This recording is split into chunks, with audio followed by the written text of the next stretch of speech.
Assalamualaikum warahmatullahi wabarakatuh. Alhamdulillahi rabbil alamin. Wassalatu wassalamu ala ashrafil anbiya'i wal mursalin. Nabiyyina Muhammadin wa ala alihi wa ashabihi ajma'in. Amma ba'd. Ikhwati fillah, a'azanallahu wa iyyakum. Alhamdulillah, segala puji hanya milik Allah Subhanahu wa taala yang telah melimpahkan segala karunia-Nya kepada kita. Dan kita bertemu kembali di kajian kitab Taghridatus Sirah Nabawiyah, Senandung Sirah Nabi Sallallahu Alaihi Wasallam, karya Syekh Musa bin Rashid Al-Azimi, hafizahullah ta'ala.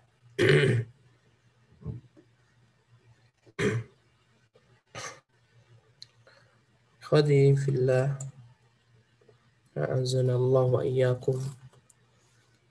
Alhamdulillah, kita sampai di pembahasan peristiwa kejadian-kejadian di tahun ke-5 Hijriah.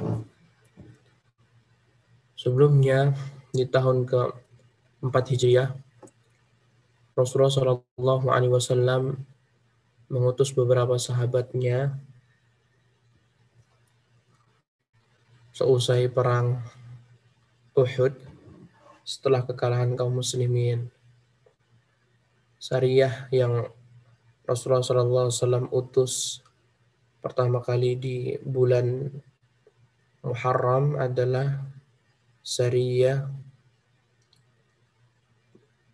yang dipimpin oleh Abu Salamah Abdullah bin Abdul Asad Al-Makhzumi. Kemudian setelah itu disusul dengan Sariyah Abdullah bin Unais dalam satu bulan yang sama. Abu Salamah melawan Tulaiha bin Khuwailid Al-Asadi. Adapun Abdullah bin Unais melawan Khalid bin Sufyan Al-Hudhali.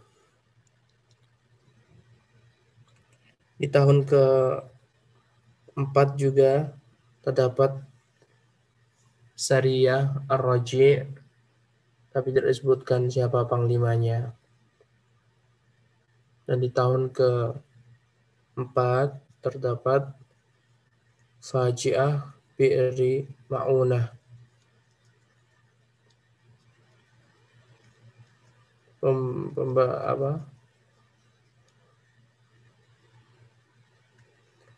musibah di daerah Sumur Ma'unah. Nah,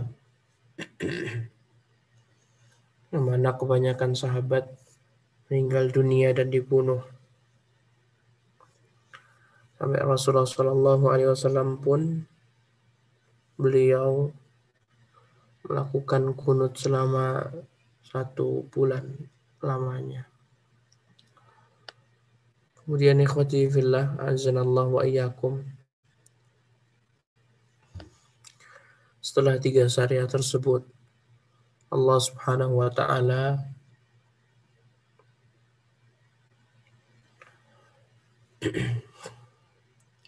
memberikan nikmat kepada nabinya dengan bisa dikalahkannya Bani Nadir, kaum Yahudi yang berkhianat, yang ingin membunuh Nabi SAW. Nabi Muhammad SAW mengepung selama beberapa hari dan mereka pun akhirnya menyerah, dan mereka pun memberikan harta mereka untuk Nabi SAW. Dan Nabi SAW mensyaratkan tidak boleh membawa senjata ketika keluar dari kota Madinah, agar tetap stabil dan agar juga mereka tidak memerangi Nabi dengan cara saling membantu dengan kabilah dan suku lainnya.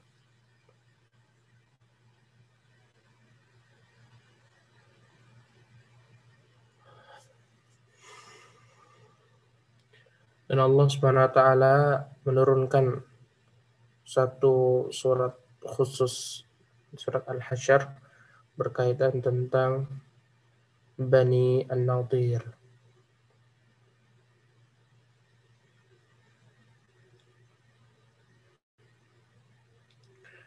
Kemudian juga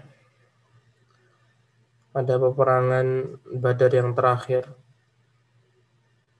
Ada Badar pertama, ada Badar Kubra, dan ada Badar yang terakhir atau Sughra. Karena ketika perang Uhud, Abu Sufyan pun menantang Nabi SAW untuk bisa bertemu di perang di daerah Badar. Dan di sana terbunuhnya Abu Jahal, terbunuhnya Utbah bin Rabi'ah, terbunuhnya pembesar-pembesar Quraisy yang lainnya. Dan di tahun keempat ini Rasulullah SAW menikahi Ummu Salamah. Rasulullah SAW menikahi Ummu Salamah sehingga Ummu Salamah menjadi istri yang keenam Nabi SAW. Setelah Khadijah, Aisyah, Saudah, Hafsah, Khuzaimah, Zainab bintu Khuzaimah, baru Ummu Salamah. Nama aslinya Hindun binti Abi Umayyah bin Al-Mughirah.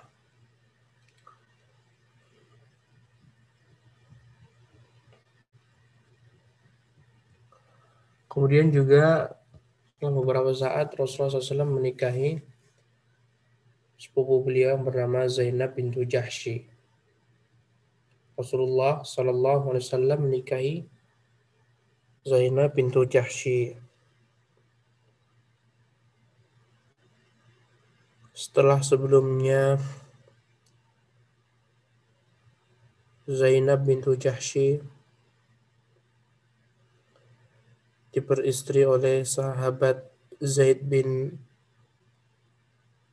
Harithah, anak angkat Nabi SAW. Dan ada pensyariatan tabanni, ibtalut tabanni. Tidak boleh menisbatkan anak angkat nasabnya untuk kita, tidak boleh juga tidak berlaku sama sekali perihal tentang waris mewariskan. Nah, dan di tahun keempat ini turunlah ayatul hijab, perintah untuk bercadar untuk istri-istri Nabi Shallallahu Alaihi Wasallam.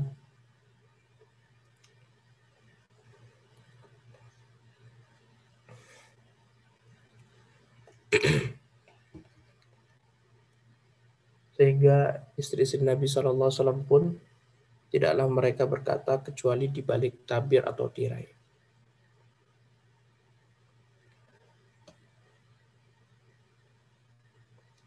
Dan ikhwati fillah zanallahu wa iyyakum, kita menginjak ke peristiwa atau kejadian yang terdapat di tahun ke-5 Hijriah.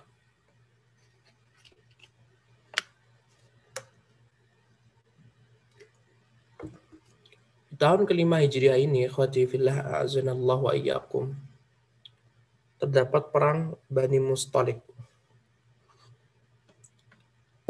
Setelah Bani Mustalik nanti ada kejadian Hadithatul Ifki. Hadithatul Ifki, berita dusta yang disebarkan oleh orang munafik bahwasanya Aisyah radhiyallahu taala anha berzina. Perang Bani Mustalik terjadi pada bulan Sya'ban tahun ke-5. Sebelum Ramadan berarti. Berarti tidak ada kejadian di bulan Muharram, Safar, Rabiul Awal, Rabiul Tsani, Jumadil Ula, Jumadil Tsaniyah, Rajab. Tidak ada peristiwa. Langsung di tahun ke-5 ini ada peristiwa peperangan Bani Mustalik di tahun ke-5. Atau nama lainnya disebut dengan Al-Muraisi'. Al-Muraisi'. Nah, sebabnya apa ikhwah? Sebabnya seperti biasa, ada yang berniat buruk terhadap Nabi dan kota Madinah.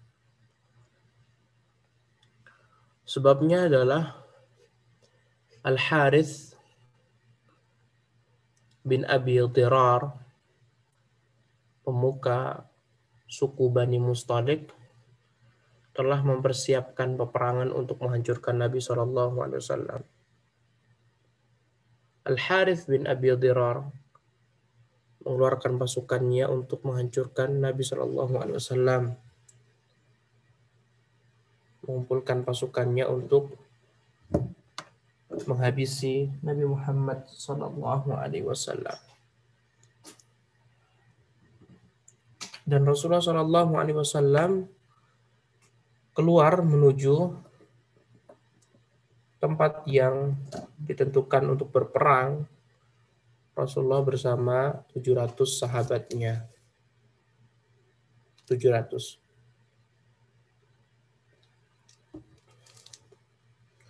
Hingga akhirnya terjadilah peperangan. Tidak disebutkan oleh para ulama kisah detailnya. Seperti biasa, ketika Rasulullah sudah turun, maka kemenangan akan tiba. Dan akhirnya kemenangan pun diraih oleh Nabi dan kaum muslimin. Dan orang-orang pun dari kalangan Bani Mustalik juga ditawan.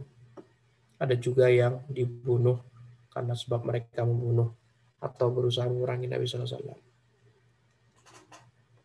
Ini ikhwati fillah, a'azanallahu wa iyyakum, di antara tawanan Bani Mustalik ada seorang putri anak dari Al-Harith bin Abi Dhirar yang bernama Juwairiyah.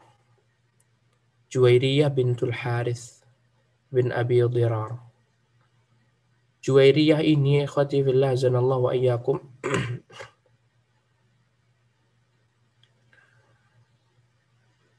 dia tertawan dan menjadi budak.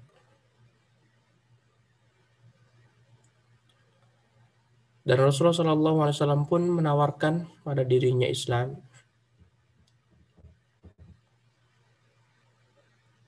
Kalau dia mau masuk Islam, Rasulullah pun akan membebaskannya. Tidak dijadikan budak. Akhirnya dia pun masuk Islam dan dinikahilah Nabi SAW. Juwairiyah bintul Harith bin Abi Dhirar. Dan ikhwati fillah zanallahu wa iyyakum, hal ini menyebabkan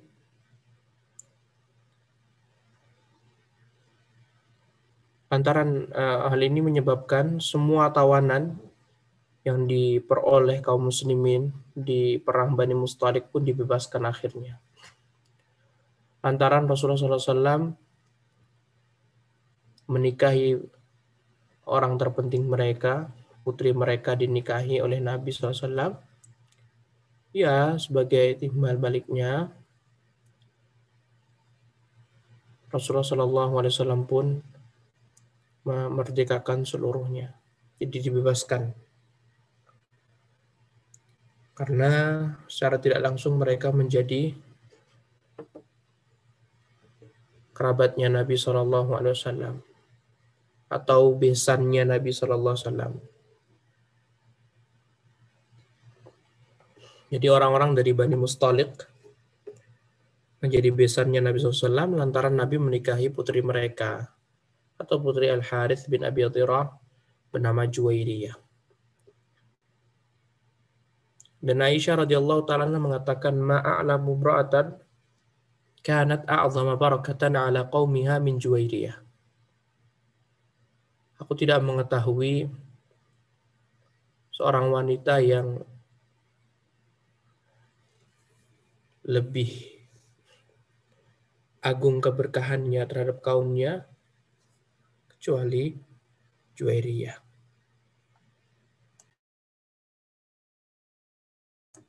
Karena jasa Juwairiyah kepada kaumnya sangatlah besar sekali, karena dengan Rasulullah menikahi Juwairiyah, maka kaumnya Juwairiyah pun dibebaskan Nabi SAW dari tawanan.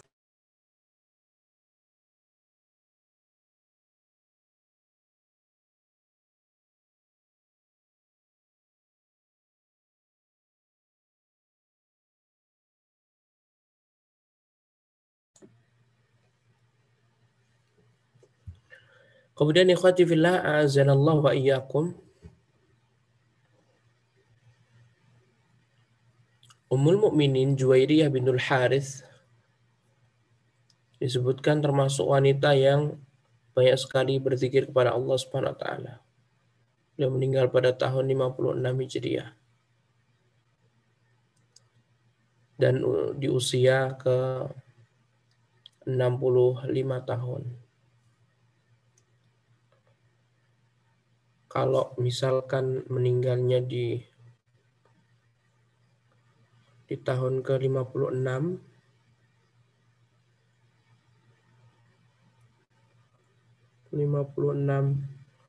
kurangi, ini tahun berapa?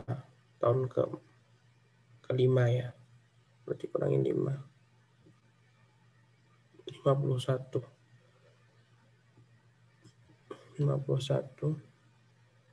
65 kurangin 51.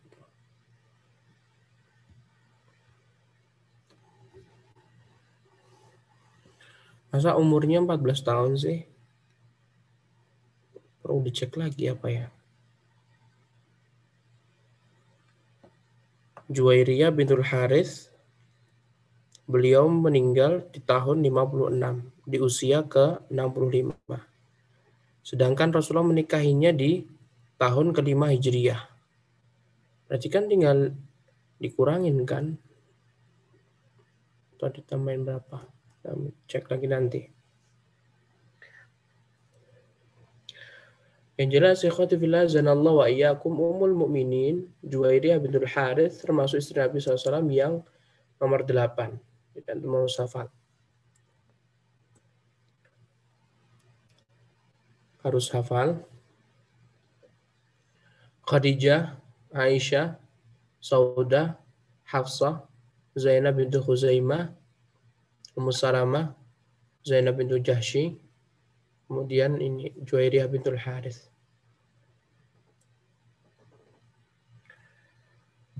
Kemudian setelah itu, ikhwati fillah zanallahu wa iyyakum, orang-orang munafik yang diketuai Abdullah bin Ubay bin Salul,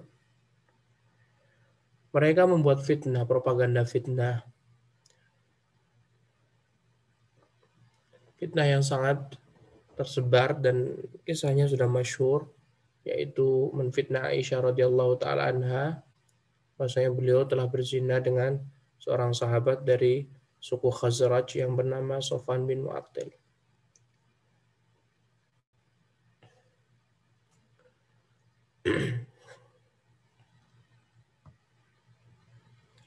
Orang-orang munafikin, mereka menfitnah Aisyah radhiyallahu taala anha berzina dengan Sofwan bin Mu'attil. Kisah singkatnya adalah ketika Rasulullah SAW hendak pergi menuju perang Bani Mustaliq, seperti biasa Rasulullah SAW akan menggilir istrinya siapa yang berhak untuk mengikuti Nabi SAW dalam safar. Dan jatuhlah pada Aisyah radhiyallahu taala anha, sehingga Aisyah pun beliaulah yang akan pergi bersama Nabi SAW. Dan Aisyah kala itu, ikhwati fillah zanallahu wa iyyakum, beliau berumur kisaran 14 tahunan. Karena ketika tahun Hijriah 1, beliau berumur 9 tahun. 9, 10, 11, 12, 13. Ya, atau 13 atau 14 tahunan. Nah, ketika Aisyah pergi, ada kakaknya Asma meminjamkan kalung meminjamkan kalung kepada Aisyah agar sebagai perhiasan, agar Nabi SAW juga bisa terhibur. Karena biasanya peperangan itu kan membutuhkan waktu yang lama dan berhari-hari, makanya Aisyah pun diberikan perhiasan. Seperti yang tadi, sampai di sana berperang dan kaum muslimin menang. Seperti biasa pulang kembali ke kota Madinah. Perjalanan yang sangat jauh yang mengharuskan para sahabat dan Rasulullah pun beristirahat di tengah jalan. Dan para wanita pun mereka seperti biasa. Mereka letakkan di tempat khusus para wanita dan mereka pun buang hajat, menunaikan keperluan mereka. Dan Aisyah radhiyallahu taala anha pun kala itu berbadan kurus, tidak gemuk.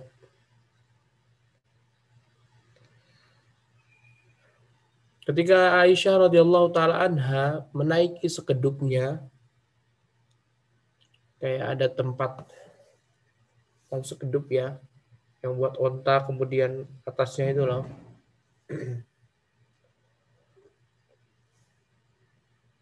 Satu orang satu ekor onta, satu tempat yang istirahat satu orang. Nah, cukup satu orang saja.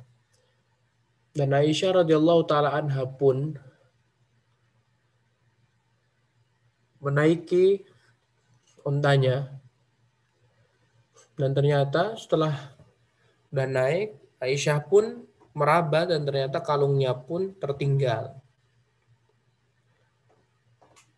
Dan tadi kita telah sebutkan ketika mereka dibawa prajurit, prajuritnya pun akan menjauh dari para wanita. Jadi menunggu dari kejauhan. Ketika sudah tiba saatnya, mereka pun siap membawa.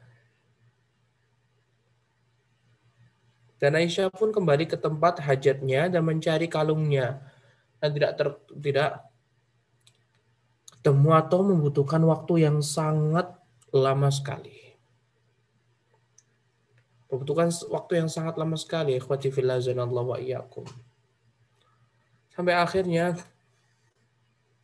Aisyah sampai dan malam pun telah tiba. Dan sebagaimana tadi kita telah sebutkan,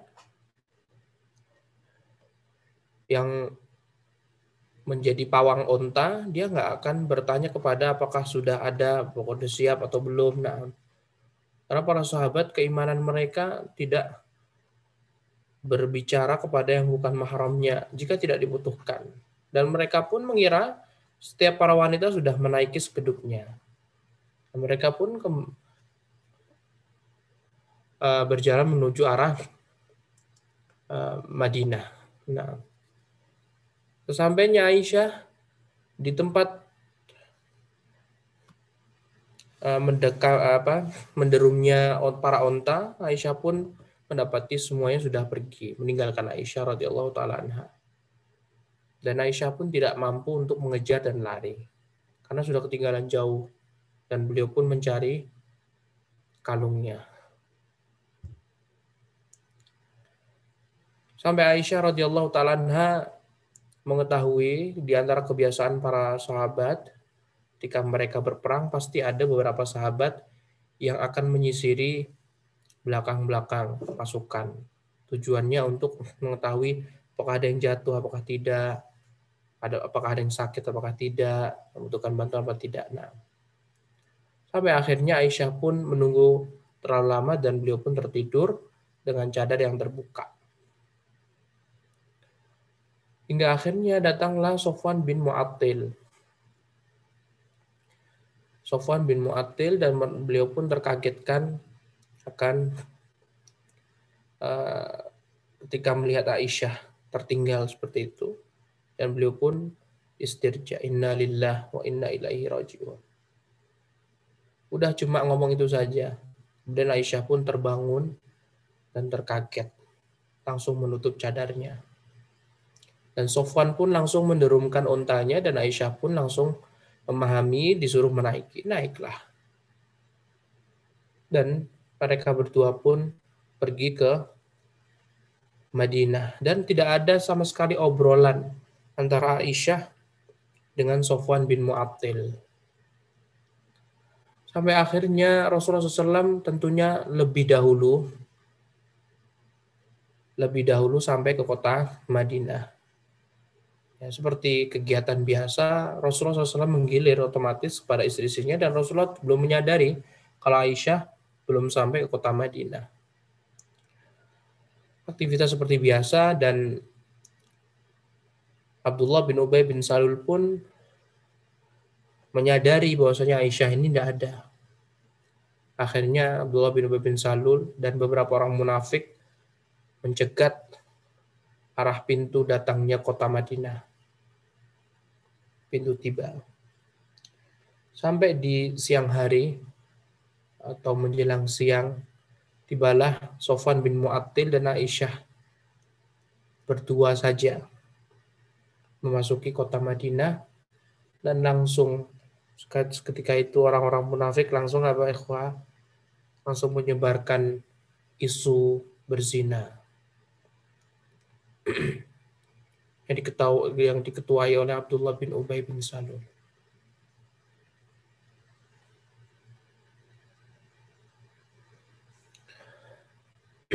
Sampai akhirnya singkat cerita hebohlah kota Madinah akan kezinanya Aisyah. Aisyah telah berzina. Tapi Aisyah radhiyallahu taala anha tidak mengetahui hal demikian. Aisyah diantar oleh Sofwan bin Mu'attil sampai ke rumahnya Aisyah sebelah timur Masjid Nabawi, arah ke perkuburan Baqi.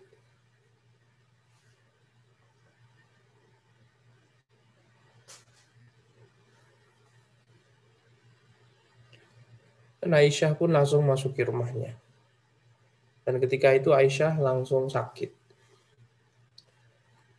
Sakit akibat tertidur di luar berjam-jam. Dan Rasulullah SAW pun keluar rumah seperti aktivitas biasa dan beliau mendapati isu yang begitu santer bahwasanya Aisyah radhiyallahu taala anha telah berzina dengan Sofwan bin Mu'attil.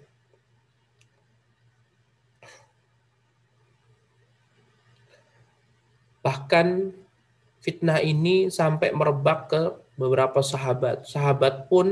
Beberapa sahabat pun ikut menuduh Aisyah berzina. Sampai akhirnya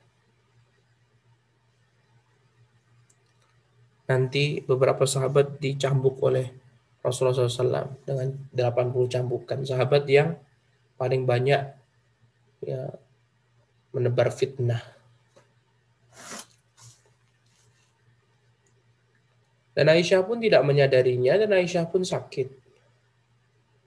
Hanya saja Aisyah mendapati perkara yang tidak wajar dari Nabi SAW.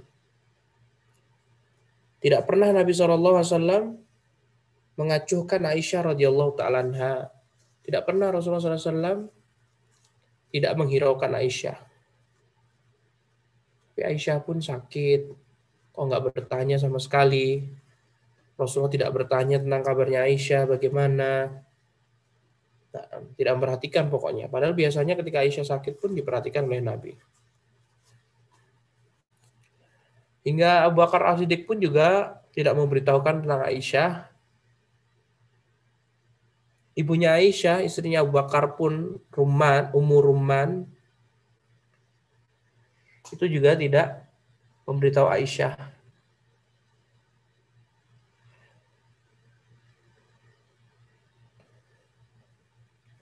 Hingga akhirnya ikhwati fillah zanallahu wa iyyakum, Aisyah pun semakin sakit. Tidak lekas sembuh, tetapi semakin sakit. Dan beliau pun meminta izin pada Nabi SAW. Wahai Nabi, saya kangen, saya rindu sama kedua orang tua. Bolehkah aku pergi ke rumah orang tuaku? Dan Nabi pun mengizinkan. Aisyah ke rumahnya Abu Bakar As-Siddiq dan Ummu Rumman. Dan ikhwati fillah zanallahu wa iyyakum, sama seperti orang-orang, Abu Bakar As-Siddiq pun dan ibunya dan istrinya atau ibunya Aisyah menyembunyikan hal demikian. Aisyah pun tinggal di rumah Abu Bakar As-Siddiq, dirawat. Nah, sampai akhirnya Aisyah pun sudah agak mendingan dan membaik kondisinya.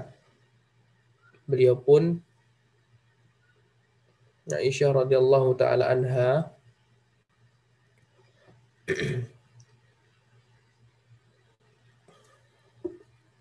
dijenguk oleh neneknya. Tapi bukan nenek kandung ya, nenek dari siapa begitu. Sampai akhirnya suatu ketika neneknya ini mengajak Aisyah ya, untuk mengambil air atau pergi ke sebuah tempat seperti itu.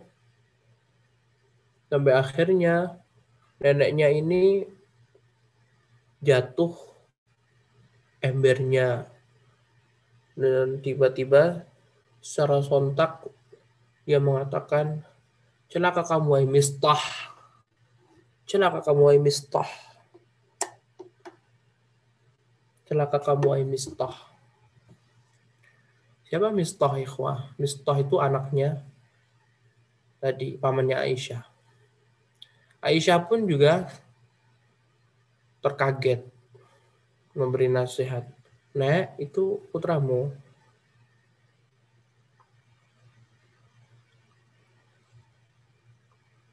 Kenapa kamu doakan kejelekan dan keburukan? Kemudian diceritakanlah.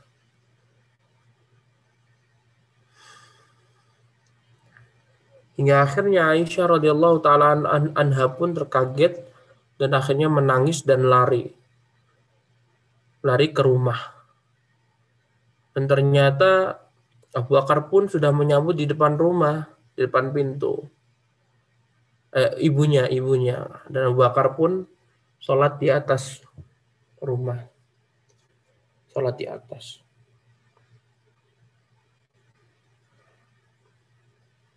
Sampai akhirnya Abu Bakar pun mendengar isakan tangis Aisyah radhiyallahu taala anha, dan beliau pun mempercepat sholatnya dan turun dan bertanya, ada apa? Apakah dia telah mengetahui? Dijawab, na'am. Aisyah sudah mengetahui kebenarannya. Masa dia dituduh berzina gini-gini gitu. Dan ikhwati fillah zanallahu wa iyyakum, dari sini Allah ingin menunjukkan keimanan Abu Bakar As-Siddiq dan keluarganya. Bagaimana Abu Bakar As-Siddiq diuji dan difitnah oleh kebanyakan penduduk kota Madinah. Bahwasanya Aisyah telah berzina. Kehormatan Abu Bakar As-Siddiq pun dicela dan dihina, direndahkan oleh sebagian kaum muslimin atau kebanyakan orang-orang munafik. Kisah ini panjang sekali ya ikhwah, kita mensingkat saja, nggak usah terlalu panjang lebar. Hingga akhirnya khatibillah zanallahu wa iyyakum, datanglah Rasulullah SAW ke rumah Abu Bakar As-Siddiq, kemudian menanyakan, wahai Aisyah, saya ingin bertanya sekali lagi, apakah kamu benar telah melakukan perbuatan itu? Kalau kamu telah berbuat berzina, maka bertobatlah kepada Allah. Maka Aisyah pun mengatakan, kalaupun aku berlepas diri, maka engkau juga tidak akan pernah mempercayainya, wahai Nabi. Biarlah aku dan Allah SWT yang tahu.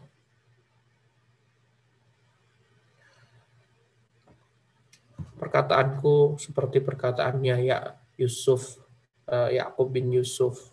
Aisyah waktu itu masih kecil dan akhirnya salah mengucap. Aslinya Yakub bin Ishak gitu kan. Tapi kebalik. Ishak bin Yakub. Fasabrun jamil. Wallahul musta'anu ala ma tasifun. Udah, aku cuma bisa bersabar saja. Kamu mau tuduh aku, kalau kamu mau tuduh saya berzina juga disilahkan. Yang jelas wahai Nabi, kalaupun aku memberitahu, juga tidak akan kalian tidak akan mempercayainya. Maka saya bersabar saja sampai Allah SWT memberikan jalan keluar. Kemudian jika cerita, Rasulullah SAW pun tiba-tiba didatangi oleh malaikat Jibril, dan malaikat Jibril pun meniupkan ayat yang berisi tentang perlepasan diri. Jadi kesucian Aisyah radhiyallahu taala. Aisyah itu masih suci. Aisyah tidak berzina. 10 ayat yang Allah Subhanahu wa taala turunkan di surat An-Nur, An-Nur, An-Nur. 10 ayat. 10 ayat ini menerangkan bahwasanya Aisyah radhiyallahu taala anha tidak berzina. Kemudian Rasulullah pun menjelaskan kepada Aisyah, "Absyiri ya Aisyah, faqad barra'akillahu min fawqi sab'i samawat." Kabar gembira wahai Aisyah, sungguh Allah Subhanahu wa taala telah menurunkan ayat tentangmu yang menjelaskan akan kesucianmu. Kemudian Abu Bakar As-Siddiq pun memerintahkan Aisyah untuk mengucapkan syukur kepada Nabi SAW. Ayo Aisyah berdiri, ucapkan syukur kepada Nabi SAW. Aisyah pun gak mau. Ya namanya anak kecil kan. Gak mau. Aku cuma mau bersyukur kepada Allah Subhanahu wa taala karena Allah lah yang bisa menyingkap sesuatu yang tersembunyi. Nah, sehingga ikhwati fillah azanallahu wa iyyakum, Aisyah pun hanya bersyukur pada Allah Subhanahu wa taala. Lihatlah, ketika antum dituduh berzina, ketika antum dituduh hal-hal yang tidak baik, maka antum memiliki Allah Subhanahu wa taala. Ya. Lalu kesahkan semua persoalan antum pada Allah Subhanahu wa taala, karena Allah ya yang bisa menjadikan jalan keluar. Adapun seorang ustadz atau seorang guru itu hanya sebagai perantara ya untuk mencari solusi. Tapi antum punya Allah Subhanahu wa taala, minta agar dibukakan hati orang-orang yang telah merendahkan antum. Minta kepada Allah Subhanahu wa taala agar diberikan kedudukan yang baik lagi di sisi orang-orang dan antum. Makanya tadi ya, hidup ini kita harus mencari ridha Allah Subhanahu wa taala. Kalau kita mencari ridha Allah Subhanahu wa taala, walaupun orang satu kampung atau satu kota, satu negeri, kan kota Madinah, semuanya menghinakan. Tapi ketika Allah Subhanahu wa taala mengetahui yang kebenaran pada antum, pada Abu Bakar As-Siddiq, maka Allah akan singkap semuanya. Dan setelah itu ikhwati fillah azanallahu wa iyyakum, Rasulullah SAW pun memerintahkan beberapa sahabat untuk dicambuk. Di antaranya adalah penyair Nabi SAW,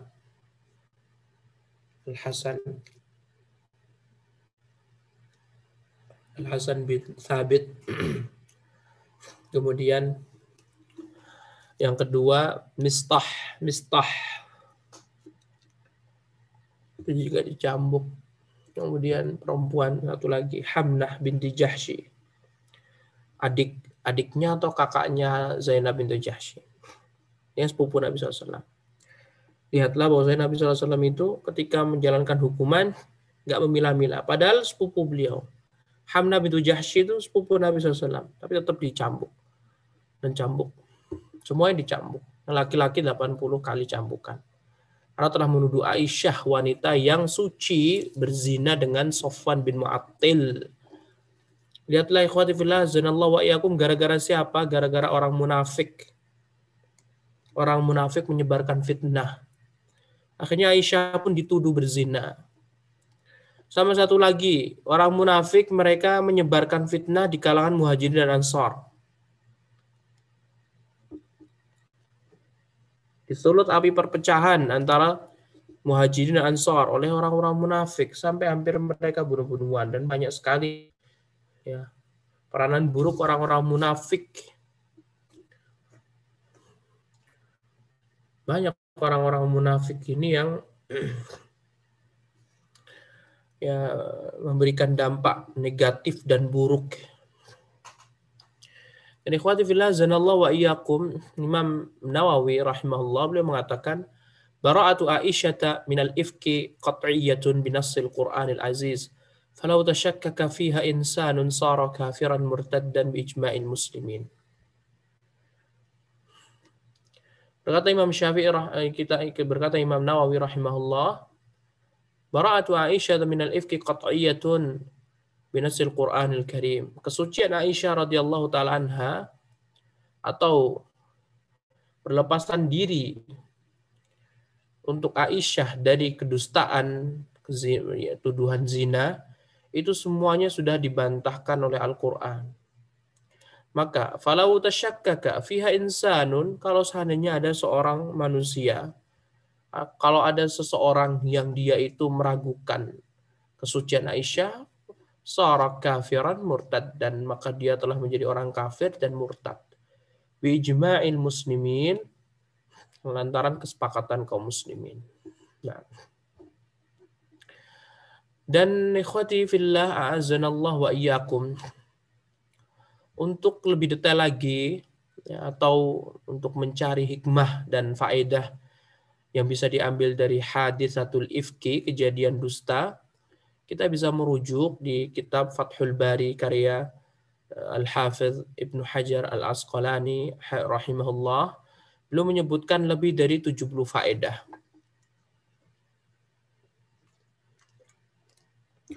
70 faedah berkaitan tentang tentang apa? Aisyah radhiyallahu taala atau haditsatul ifki. Itu bisa merujuknya kalau mau. Itulah singkat cerita dari apa? Haditsatul ifki, Aisyah radhiyallahu taala anha dituduh berzina. Kemudian ikhwati fillah a'azanallahu wa iyyakum.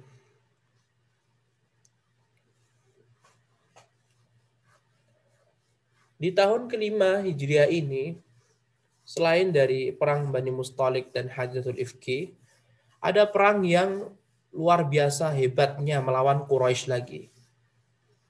Dan ini perang yang terakhir.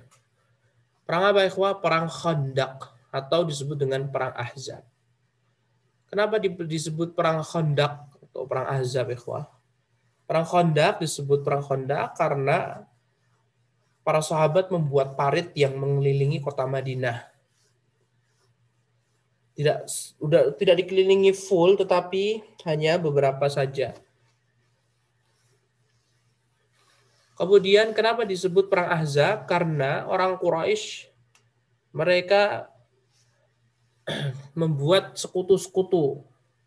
Bahkan mereka juga bersekutu dengan Bani Quraidzah. Tidak hanya orang kafir Quraisy meminta kabilah-kabilah lainnya untuk menyerang Nabi SAW. Bersekutu-sekutu. Dan Nabi pun juga membuat kelompok-kelompok. Beberapa kelompok membuat berapa meter dari parit. Dan sangat kisah terkenal sekali siapa yang mencetuskan ide parit ini, Salman Al-Farisi. Nah. Dan ikhwati fillah a'azanallah wa iyyakum. Pasukan orang-orang kafir berjumlah 10.000. Luar biasa. Antum bisa bayangin ikhwah, 10.000 datang ingin menghancurkan Nabi dan kota Madinah. Apakah bisa? No, tidak bisa. Tidak bisa. Karena mereka ada Allah Subhanahu wa taala.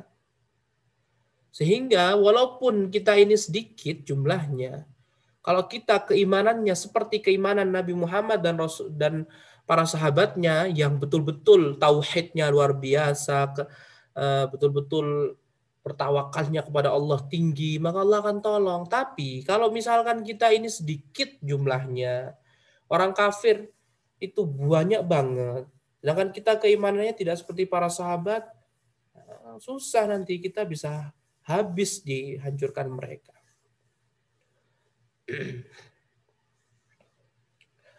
Dan ketuanya siapa ya? Sama seperti di perang Uhud, ketuanya Abu Sufyan. Abu Sufyan belum masuk Islam. Nanti Abu Sufyan masuk Islam ketika tahun ke-8 atau Fathu Makkah.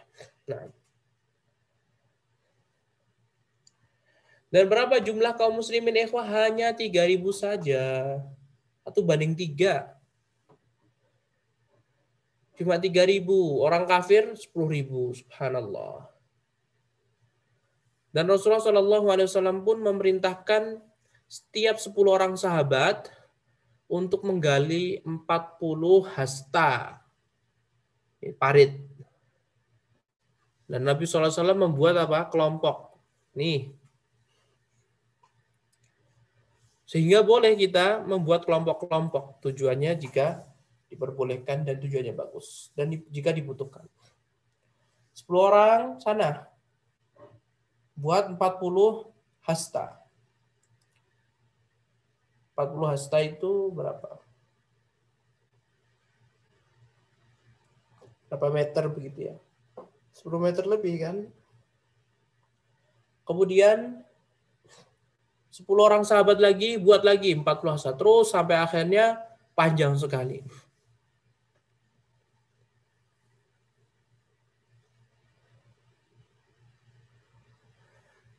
Dan itu semuanya ikhwati fillah zanallahu wa iyyakum dilakukan sebelum tiba 10.000 orang kafir.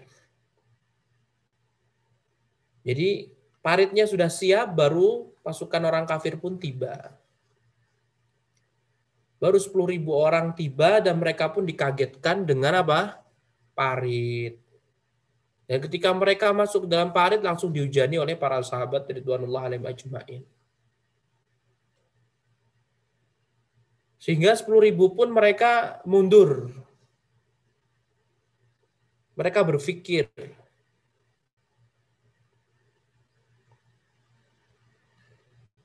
gimana solusinya biar bisa melewati ini dan bisa menghancurkan kaum muslimin.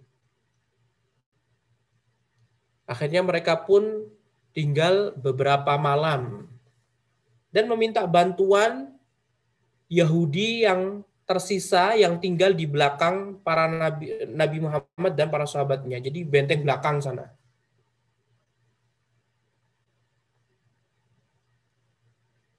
Mereka mendatangi kabilah Bani Quraidah. Wahai Bani Quraidah, bantulah kami. Kami dari depan, kalian dari belakang. Kita hancurkan Muhammad. Lihatlah semuanya penuh dengan tipu daya. Rasulullah SAW ingin dihancurkan dengan tipu daya mereka. Ikhwati fillah zanallahu wa iyyakum. Tapi apakah bisa? Tidak. Karena Nabi Muhammad betul-betul tawakalnya luar biasa kepada Allah. Berusaha dan bertawakal pada Allah. Sama para sahabat juga sama. Dididik oleh Rasulullah SAW untuk bertawakal yang tinggi kepada Allah SWT. Yang akhirnya ikhwati fillah zanallahu wa iyyakum, ujung-ujungnya betul-betul di antara Yahudi Bani Quraidah membantu mereka, orang kafir Quraisy. Dan ini menunjukkan pengkhianatan mereka. Setelah nanti selesai perang ini, Rasulullah SAW pun didatangi malaikat Jibril untuk segera jangan buka pakaian baju besinya. Pergi kalian semuanya ke Bani Quraidah, hancurkan mereka. Setelah itu baru hancurkan Bani Quraidah.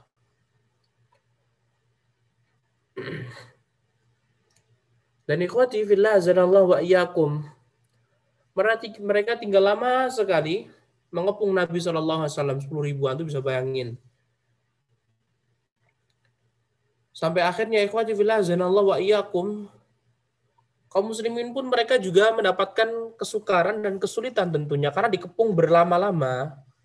Dan disinilah ikhwati fillah azanallahu wa iyyakum muncullah mujizat Nabi SAW yang begitu banyak. Di antaranya makanan yang sedikit didoakan Nabi SAW bisa menjadi banyak. Dan munculnya air dari tangan Nabi SAW dan mujizat yang lainnya. Sampai akhirnya Allah Subhanahu wa taala yang mengetahui bahwasanya mereka ini mengepung Nabi, yang orang kafir Quraisy dari depan, Bani Quraidah dari belakang. Allah pun mengetahui.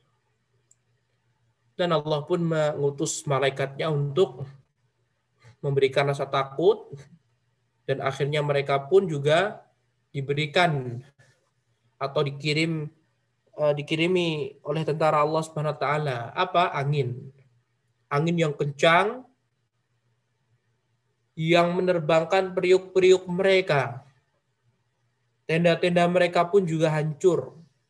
Pergi, terbang. Nggak, akhirnya Abu Sufyan pun mengatakan, udah kita balik. Akhirnya betul-betul balik. Abu Sufyan kembali dan semuanya pun kembali dan akhirnya kemenangan pun diraih oleh kaum muslimin. Baru mereka kembali ke kota Madinah karena Khandaq ini di luar kota Madinah ya, untuk melindungi kotanya. Sebelum balik dan mau melepaskan baju besi mereka, Allah Subhanahu wa taala langsung mengatakan, perintahkan malaikat Jibril. Allah Subhanahu wa taala ya, memerintahkan kalian untuk mendatangi Bani Quraidah yang telah melanggar perjanjian. Seharusnya Bani Quraidah ini harus membantu Nabi Muhammad SAW. Karena dalam perjanjian tertulis mereka boleh tinggal di Madinah asalkan mereka membantu Nabi SAW. Nah, dan Rasulullah SAW pun mengepung hingga akhirnya mereka pun ya menyerah dan mereka pun diusir oleh Nabi SAW. Kemudian ikhwati fillah azanallahu wa iyyakum, seusai dari perang Bani Quraidah, sahabat Sa'ad bin Mu'adz yang sebelumnya ketika perang Khandaq terkena panah dari Quraisy, beliau pun merasa kesakitan. Sampai akhirnya beliau meninggal dunia. Yang telah kita sebutkan sahabat Sa'ad bin Mu'adz termasuk orang yang pertama kali masuk Islam, bukan dari kalangan orang-orang Ansor. Dan Sa'ad bin Mu'adz pemuka kaumnya. Dan Sa'ad bin Mu'adz ketika meninggalnya, Rasulullah SAW mengatakan, ihtazza 'arsyur rahman limauti Sa'ad bin Mu'adz. Muttafaqun alaihi. Arsy ar-Rahman, arsy Allah Subhanahu wa taala bergemetar lantaran meninggalnya Sa'ad bin Mu'adz. Arsy Allah yang begitu besar itu, ikhwati fillah azanallahu wa iyyakum. Arsy Allah yang begitu besar itu bergetar, berguncang ketika meninggalnya Sa'ad bin Mu'adz. Dan banyak orang-orang yang menangisi kepergian Sa'ad bin Mu'adz. Dan pemakamannya Sa'ad bin Mu'adz pun juga dihadiri oleh malaikat banyak sekali. Rasulullah SAW juga mengatakan dalam hadis riwayat Al-Bazzar dengan sanad yang jayyid, yang baik, laqad habata yawma mata Sa'ad bin Mu'adz 70,000 malakin ila al-ardi lam yahbitu qabla dzalik.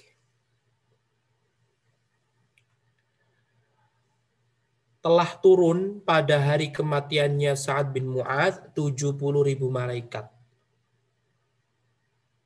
Yang mana belum pernah sama sekali malaikat sebanyak itu, 70,000 malaikat turun di bumi. Allah mengutus malaikat di perang Badar. Allah juga mengutus untuk membantu Nabi SAW, tetapi tidak sebanyak itu jumlahnya 70,000. 70,000 Allah turunkan untuk mentakziahi Sa'ad bin Mu'adz. Sehingga ikhwati fillah zanallahu wa iyyakum, antum harus mencari biografinya Sa'ad bin Mu'adz ini. Apa sih yang mendorong Allah Subhanahu wa taala sampai mencintainya, sampai mengutus 70,000 malaikat melayati jenazahnya Sa'ad bin Mu'adz. Antum harus cari tahu biografinya, biar menjadi motivasi. Jumlah 70,000 malaikat ini seperti jumlah malaikat yang masuk ke Baitul Ma'mur, rumah yang ada di langit ketujuh, yang setiap harinya dimasuki oleh 70,000 malaikat. 70,000 malaikat ketika malaikat tadi sudah masuk dan keluar dari rumah tadi, mereka tidak akan pernah kembali sama sekali ke tempat tadi. Mengisyaratkan jumlah malaikat itu lebih dari 25. Jumlah malaikat itu banyak sekali.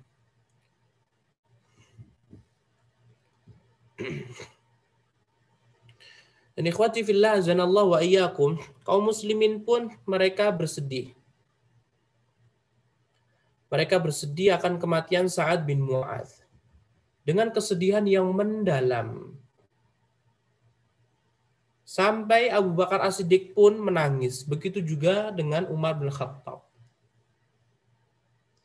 Sampai Aisyah radhiyallahu taala anha yang kala itu berumur 14 tahun pun menceritakan, maka ahadun ashadda faqdan 'ala al-muslimin ba'da Rasulillah sallallahu alaihi wasallam wa sahibaihi Abi Bakr wa Umar min Sa'ad bin Mu'adz.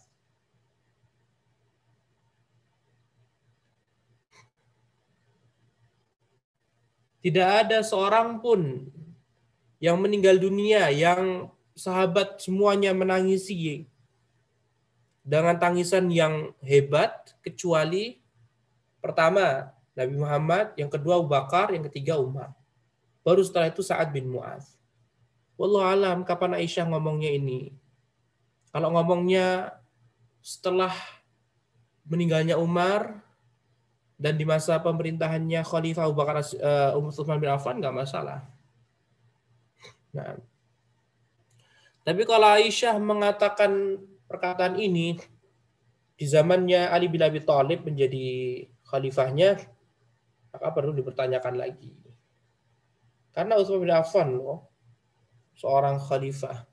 Masa tidak ada yang menangisi beliau dengan nangis yang sedahsyat-dahsyatnya. Tapi di zamannya Utsman bin Affan pun Aisyah termasuk orang yang menuntut darah orang yang membunuh Utsman. Orang yang membunuh Utsman harus dibunuh, dikisos. Nah,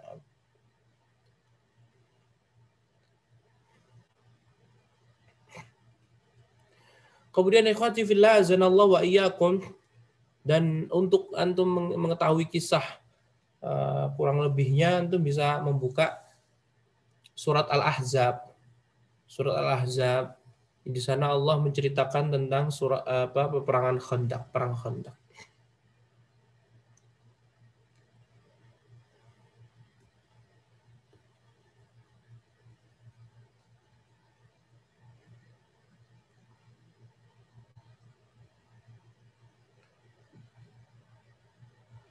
Kemudian ikhwati fillah zanallahu wa iyyakum, kejadian perang Khandaq tadi yang seharusnya orang musyrikin kafir Quraisy mereka melawan sendirian malah bergerombolan sama yang lainnya, bersekutu dengan yang lainnya, itu membuat Rasulullah Shallallahu Alaihi Wasallam mengambil tindakan untuk memerangi semua kabilah-kabilah yang ikut serta memerangi Nabi Shallallahu Alaihi Wasallam. Rasulullah SAW mengetahui kabilah sana dia bukan orang Quraisy, malah ikut-ikutan, langsung diperangi oleh Nabi SAW. Awalnya tidak diperangi sama Nabi SAW. Nabi Muhammad SAW hanya mendakwai mereka semuanya. Tapi ketika mereka memerangi Nabi SAW, maka Nabi pun juga akan memerangi. Tapi pada dasarnya Nabi SAW mendakwah seperti dakwah biasa. Ketika mereka tidak mau menerima dakwah Nabi SAW, tidak mau masuk Islam, tidak mau membayar jizyah, baru perangi oleh Nabi SAW. Sehingga jangan berpikir agama Islam ini agama yang kejam, dah. Sudah diberikan apa? Jalan keluar, ini, itu, ini, itu. Nah, kalau tidak mau semuanya baru tahap diperangi. Nah, khadifillah zanallahu wa iyyakum, ini yang dapat kita sampaikan berkaitan tentang peristiwa singkat, kejadian singkat yang ada di tahun ke-5 Hijriah. Ya, dari perang Khandaq, perang Bani Mustalik, Hajjatul Ifki, perang Khandaq. Nah, wallahu taala alam. Wabillahi taufiq wa sallallahu wasallam ala nabiyyina Muhammad wa ala alihi wa sahbihi wa sallama tasliman katsira. Assalamualaikum warahmatullahi wabarakatuh.